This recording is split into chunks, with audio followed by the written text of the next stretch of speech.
Are Nageswararao గారిని సవినయంగా వేదికను అలంకరించవలసిందిగా ఆహ్వానిస్తా ఉన్నాను. వారికి మా తెలుగు మాస్టర్ గారు రండి సార్. మా లెక్కల మాస్టర్ గారు, తెలుగు మాస్టర్ గారు రండి. లెక్కల మాస్టర్ గారు అదే రైట్ రైట్.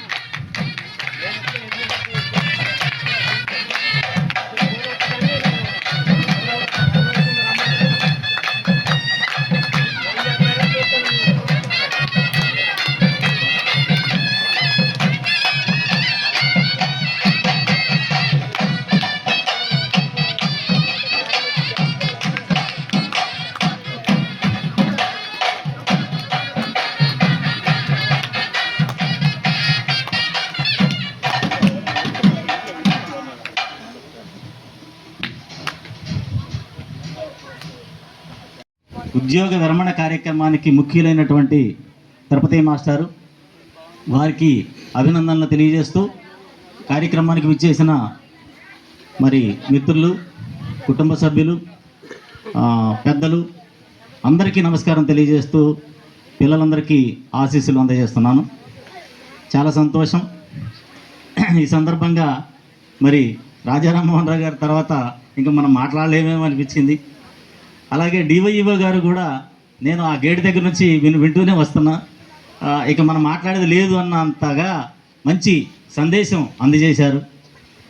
పిల్లలను చూస్తుంటే ఎందుకో నాకు వాళ్ళ తరఫున చిన్న పాట పాడాలనిపిస్తుంది. మీరు పాడి ఉంటారేమో నేను రాకముందు. మన గురువు గారిని, తిరుపతి గారిని ఉద్దేశించి, నూటికో కోటికో ఒక్కరు ఎప్పుడో ఎక్కడో పుడతారు, అది మీరే మీరే మాస్టారు, మా దేవుడు మీరే మాస్టారు, అది మీరే మీరే మాస్టారు, మా దేవుడు మీరే మాస్టారు. కరెక్టేనా పదం? దేవుడేనా? ఎస్ ఎస్, డెఫినెట్గా అండి. మీరు గమనించింది తక్కువ.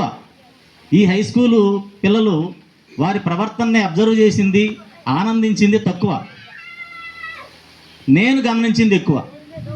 ఎందుకంటే వారితో కలిసి పనిచేశాను. నాకంటే సర్వీసులో తక్కువే, కానీ మా హెడ్ మాస్టర్ ఆయన. నేను హెడ్ మాస్టర్గా ఆయన్ని నేనే అంగీకరించి ఒక పాఠశాలలో మీరే హెడ్ మాస్టర్గా ఉండాలి, నేను అసిస్టెంట్గా ఉండాలని చెప్పి బూరుగుగూడెం పాఠశాలలో అసిస్టెంట్గా పనిచేశాను నేను. ఎందుకు అంటే ఆయనలో ఉన్న ఆ క్వాలిటీస్ని మనం నేర్చుకోవాల్సిన అంశాలు చాలా ఉన్నాయి. అందుకే నేను అసిస్టెంట్గా పనిచేశాను. మరి ఆరుగొండ్లపేటలో కానీ, బూరుగుగూడెంలో కానీ, పోతనపల్లిలో కానీ చక్కని ముద్ర వేసుకున్నారు. ఎలాంటి ముద్ర?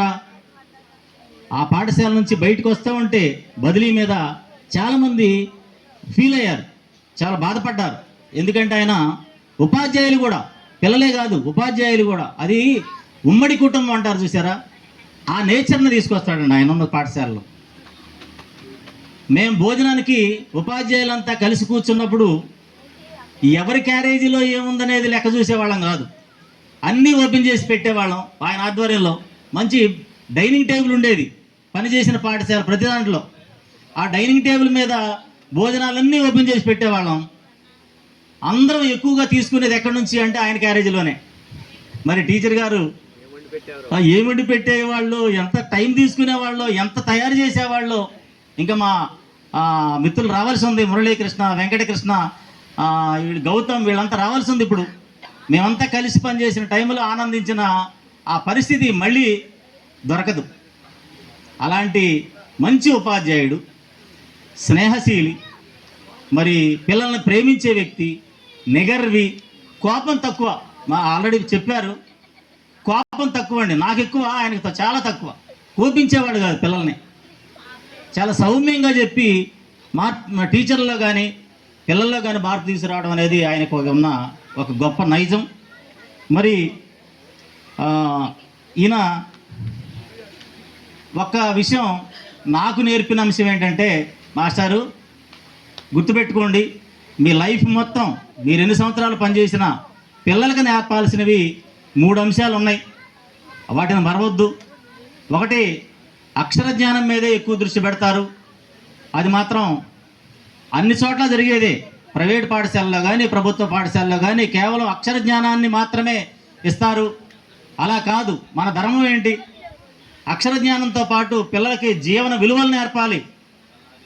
మనసులో పెట్టుకొని ఆ విలువలు ఏంటని తెలుసుకొని పిల్లలకు నేర్పండి. పెద్దలను పూజించటం, తల్లిదండ్రులను గౌరవించటం, ఇవన్నీ నేర్పండి.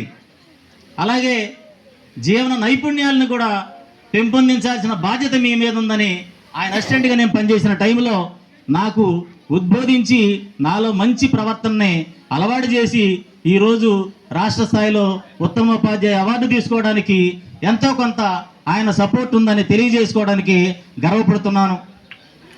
ఇక మొదటి ఇన్నింగ్స్ అయిపోయింది మాస్టారు. మీ మొదటి ఇన్నింగ్స్ అయిపోయింది ఉపాధ్యాయ వృత్తిపరంగా. రెండవ ఇన్నింగ్స్ ప్రారంభించాల్సి ఉంది. వృత్తి ధర్మము వీడి విశ్రాంతి కోరుతూ కొత్త బాటలోన అడుగు వేయ, ఆయురారోగ్యముల ఐశ్వర్య సిద్ధియు కలగాలని కోరు నీదు సకుడు. అందరూ కోరుకునేదే ఆయురారోగ్య ఐశ్వర్యాలు మీ భవిష్యత్తులో రాబోయే కాలంలో కలగాలని, అన్నీ మీకు అమరాలని కోరుకుంటూ చిన్న రిక్వెస్ట్ ఏంటంటే, ఉపాధ్యాయ వృత్తి అయిపోయింది, మా పిల్లలు సెటిల్ అయ్యారు, నాకు కావలసినంత ఇన్కమ్ ఉంది, ఇక నేను చేయాల్సిన పని ఏమీ లేదు, ఇంట్లో కూర్చోవడం మాత్రమే అని మాత్రం అనుకోవద్దు.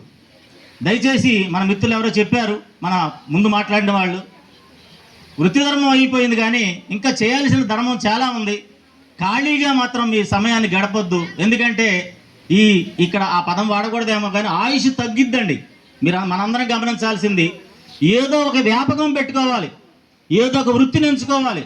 ఒక పుస్తకాలు చదవటమో, పుస్తకాలు రాయటమో, అట్లాగే పిల్లలకు బోధించడమో, ఇంకోటి ఏదో ఒకటి మీకు నచ్చిన అంశం మీద మరి పనిచేస్తూ మీ తదనంతర జీవితం హ్యాపీగా గడవాలని మనస్ఫూర్తిగా ఆకాంక్షిస్తూ